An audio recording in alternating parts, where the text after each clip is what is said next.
You okay? Baby, are you okay? Baby, are you okay? So the baby is unresponsive. Then S, shout for help. Then airway, same with adult. Head tilt, chin lift.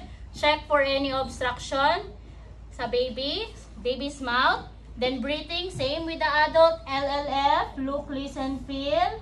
Then circulation, different siya, diba? Adult, carotid. Baby, brachial pulse. Okay? So, brachial pulse ang gunitan or ipalpate. Then, same gyapon sa adult for 10 seconds. 1 and 2 and 3 and 4 and 5 and 6 and 7 and 8 and 9 and 10. So, no pulse, no breathing, no signs of life, baby. Proceed to chest compression. Same gyapon, 30 compression, 2 ventilation. The difference is adult, 2 hands, diba? Baby, 2 fingers. Na. Same gyapon, in between nipple line na. Center of the nipple line, 30 compression, 1 and 2 and 3 and 4 and 5 and 6 and 7 and 8 and 9 and 10 and 11, 12, 13, 14, 15, 16, 17, 18, 19, 1, 2, 3, 4, 5, 6, 7, 8, 9, 1. Then, head tilt, chin lift, giving 2 ventilation. So, ang baby, pag ventilation, include the nose. Dili i-pinch ang nose. Okay? Pag baby, mouth and nose, resuscitation. So, 1, 2. So, kailangan pag maghatag of ventilation, same as well with adult, kailangan mo elevate ang chest part. Meaning, effective ang ventilation. Kaya kung pagbuga na to, wala man dyan yung saka iyahang chest. So, meaning, wala kaabot ato ang ventilation sa lungs. Okay? So, hinay lang. Labi na pag mag-blow tayo na. Abot tayo na. No, diba? Mura lang nagpatay o kanila. Na. So, dapat full blow jud siya. Gikan jud siya sa tiyan. Ana. Okay?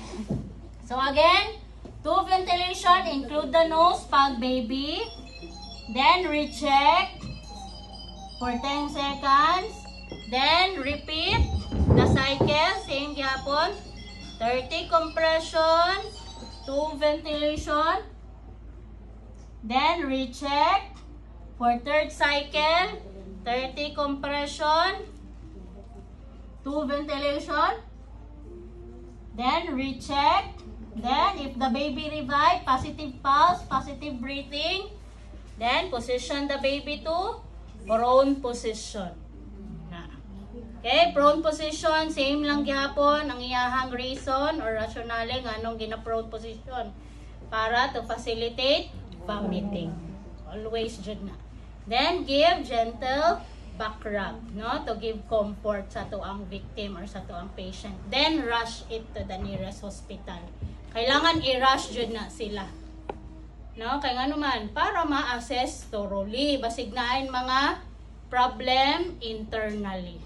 Na internal bleeding, like for example, fracture, no, matagaan, og management. Okay? So, that's it for CPR. For baby naman eh. For children, same sa adult, no? Same iyahang guidelines. The difference is, pag children, 1 hand lang.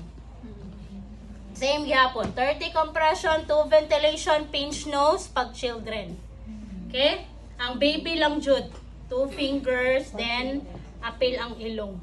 Pag children, same sa adult, pinch nose. Okay? So 30 compression.